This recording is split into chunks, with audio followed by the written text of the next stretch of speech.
Good morning students, 12वीं वाले बच्चे सिद्धि हिंदी विद्यालय के इस ऑनलाइन क्लासेस में आपका स्वागत है। तो बच्चों, यहाँ पे हमारा ये जो लेसन चल रहा है उसमें हम प्रश्नोत्तर भक्तिन पाठ का शीर्षक है और रचयिता महादेवी वर्मा है। ये पाठ के हम प्रश्नोत्तर की चर्चा कर रहे थे। आगे के वीडियो में हमने पहला, दूसरा और तीसरा हमने देखा, जिसमें पहला हमने देखा कि भक्तिन अपना वास्तविक नाम क्यों छिपाती थी, उसको ये नाम किसने दिया होगा, भक्तिन नाम उसको किसने दिया होगा, क्यों दिया होगा। दूसरा प्रश्न हमने देखा था कि भक्तिन की 2 बेटियां थी, तो 2 बेटियां पैदा करना भक्तिन के हाथ में नहीं था, लेकिन उसकी जेठानी और सास उसको बार बार उसको टोकते थे, उसका तिरस्कार करते थे, उसके प्रति घृणा, उसकी निंदा करते थे। तो समाज में आए दिन ऐसी घटनाएं भी कहीं ना कहीं देखने को मिलती है कि मतलब इसको किसी नारी को या किसी स्त्री को जब बेटा पैदा नहीं होता है तो उसको समाज में थोड़ा बहुत या पारिवारिक ज़िंदगी में भी थोड़ा बहुत सुनना पड़ता है। तो इसके बारे में हमसे अपनी राय पूछी है, हम कितने सहमत हैं। ठीक है। तीसरा प्रश्न हमने देखा था कि भक्तिन की बेटी के साथ जो अन्याय होता है, कि किस प्रकार से भक्तिन की बेटी के पति की मृत्यु हो जाने के बाद वो भक्तिन के साथ रहती है और भक्तिन की संपत्ति के ऊपर उसके ससुराल वाले हक जताना चाहते हैं।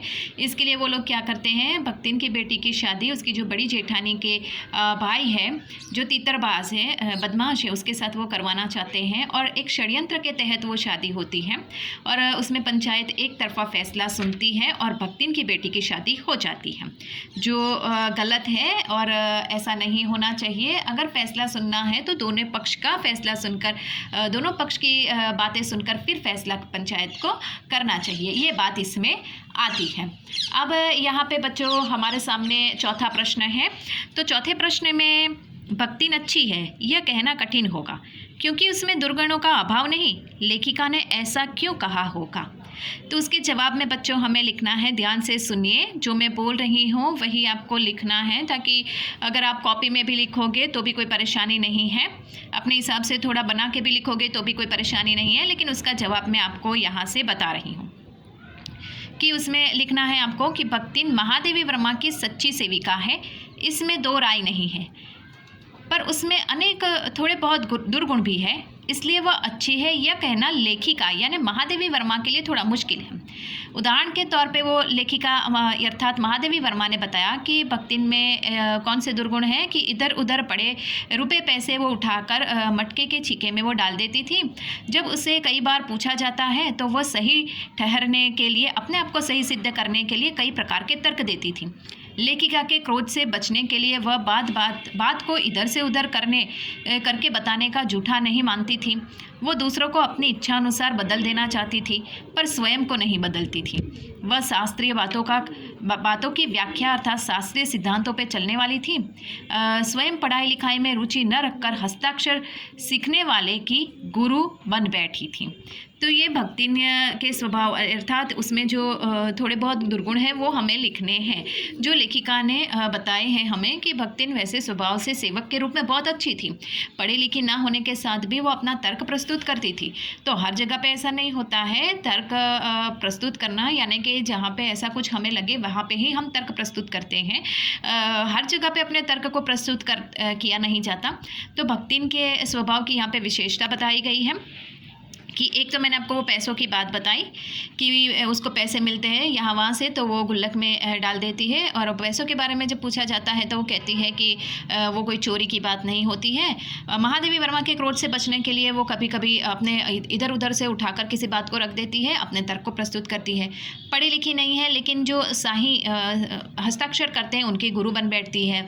अपनी इच्छा अनुसार वो जो उसको अच्छा लगता है वो लोगों को बदलने का प्रयास करती है, लेकिन खुद में वो कभी बदलाव नहीं लाती है, और शास्त्रीय सिद्धांतों मतलब शास्त्र के सिद्धांतों के अनुसार चलने वाली वो है। तो ये बात भक्तिन के स्वभाव में है। तो ये इस तरह से हमें लिखना है। अब यहाँ पे 5वां प्रश्न, भक्तिन द्वारा शास्त्र के प्रश्न को सुविधा से सुलझा लेने का क्या उदाहरण लेखिका ने दिया है। ठीक है। तो यहाँ पे शास्त्र से जुड़ी हुए प्रश्न की बात है।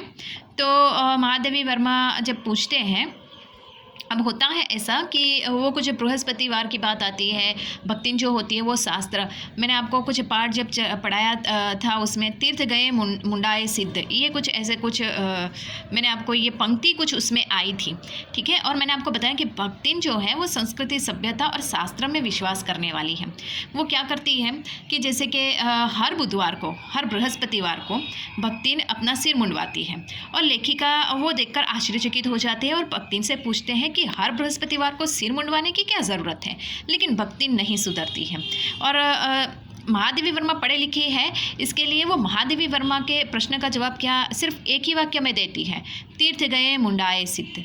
यह बात किस शास्त्र में लिखा है, भक्तिन को इसका कोई ज्ञान नहीं था। भक्तिन को पता भी नहीं था कि ये वाक्य जो वो बोल रही है वो कौन से शास्त्र में लिखा हुआ, कौन सी किताब में लिखा हुआ है, जबकि लेखिका को पता था कि यह कथन किसी शास्त्र में नहीं लिखा है, लेकिन भक्तिन अपनी हर बात को मनवा लेने में सिद्ध हस्त है। अतः भक्तिन पर बृहस्पतिवार को सिर मुंडवाती रहती, लेखिका उसे रोक न सकती। यह उदाहरण लेखिका ने भक्तिन के संदर्भ में दिया है। तो शास्त्र की बातों में भक्तिन बहुत ही हम कहते हैं ना सख्त है कि ये करना चाहिए, हमारे धर्म में लिखा है, हमारे शास्त्र में लिखा है तो ये होना चाहिए, इस तरह से। तो भक्तिन भी कुछ ऐसी ही है कि हर बृहस्पतिवार को सिर मुंडवाती है। और जब लेखिका उसको पूछते हैं कि तू हर बृहस्पतिवार को क्यों आप सिर मुंडवाते हो, तो वो सिर्फ इतना ही जवाब देती है कि तीर्थ गए मुंडाए सिद्ध। यह किसी शास्त्र में लिखा हुआ नहीं है। महादेवी वर्मा को अच्छी तरह से पता है, लेकिन भक्तिन को भी नहीं पता। उसने तो ऐसे ही अपनी बात को मनवाने में वो उसने ख्याति महारथ सिद्ध की हुई है कि वो अपनी बात किसी से भी किसी भी प्रकार से मनवा लेती है। तो महादेवी वर्मा ने उसका यहाँ पे उदाहरण दिया है। अब अंतिम प्रश्न, भक्तिन के आ जाने से महादेवी अधिक देहाती कैसे हो गई। ये थोड़ा अलग प्रकार का प्रश्न है। महादेवी यहाँ पे लेखिका देहाती तो नहीं हो जाती है, लेकिन वो तो पढ़ी लिखी होती है, लेकिन यहाँ पे फिर भी उनमें महादेवी वर्मा में कैसे बदलाव आता है उसके बारे में है, ठीक है। तो उसका जवाब हमें लिखना है कि भक्तिन नितांत देहाती महिला थी, यानी शुरुआत से नितांत यानी शुरुआत से अंत तक, जन्म से मृत्यु तक वो एक देहाती महिला थी। वो महादेवी वर्मा की सेविका बनकर उनके घर में आई थी। उनके शहर में आकर अपने भीतर कई परिवर्तन नहीं किया, बल्कि रहन सहन, खाने पीने से उसने सभी को प्रभावित किया। स्वयं न बदलकर वो दूसरों को अपने अनुसार बना लेने का हुनर वो रखती थी। अपने मामले में उसे किसी प्रकार का हस्तक्षेप पसंद नहीं था। उसने लेखिका द्वारा बनाया गया मीठा खाना नहीं खाया। वह महादेवी वर्मा को गाढ़ी दाल के साथ मोटी मोटी रोटी खाने को देती है। उस पर तरकारी न बनाकर आमचूर की चटनी या गुड़ खाने को देती थी। उसके आने पर लेखिका ने मकाई की लपसी, जवार के भुने हुए भुट्टे के हरे दाने, बाजरे की तिलावले पुए रखकर खाना पड़ता था। भक्तिन के हाथ का मोटा खाना खाते खाते महादेवी वर्मा का स्वाद ही बदल गया और भक्तिन के सानिध्य में रहकर महादेवी वर्मा और अधिक देहाती बन गई। समझ में आया। इस प्रकार से यहाँ पे उनमें बदलाव आया कि भक्तिन जो है वो शहर में आकर खुद नहीं बदलती है, लेकिन शहर में आकर वो महादेवी वर्मा को बदल देती है अपनी सोच के माध्यम से। महादेवी वर्मा जब खाना पकाती है तो उनको वो खाना अच्छा नहीं लगता है, और जब भक्तिन खाना पकाती है तो महादेवी वर्मा को वो काली काली मोटी मोटी रोटी, मैंने आपको पाठ में बताया था, और वो गाढ़ी दाल खिलाती है, तरकारी तो बनाती नहीं है। अब जो मालिक को क्या पसंद है तो उसके अनुसार जो नौकर होता है खाना पकाता है, लेकिन यहाँ पे तो विपरीत है। नौकर यानी भक्तिन को जो तरकारी अच्छी नहीं लगती है वो नहीं बनाती है, तो महादेवी वर्मा को भी नहीं खाना है वो। इस तरह की वो ये सिस्टम इसमें चलती थी।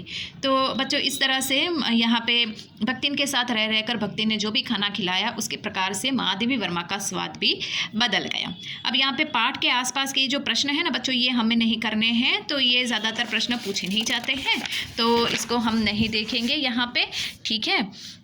तो हमने जो ये प्रश्न देखे हैं यहाँ पे 1 से 6 तक के प्रश्न, तो हमें इसी प्रश्नों को देखना है और आपको थोड़ी बहुत पढ़ के तैयारी भी करनी होगी, ठीक है। और कोई समस्या होगी तो आप बता सकते हो। Thank you.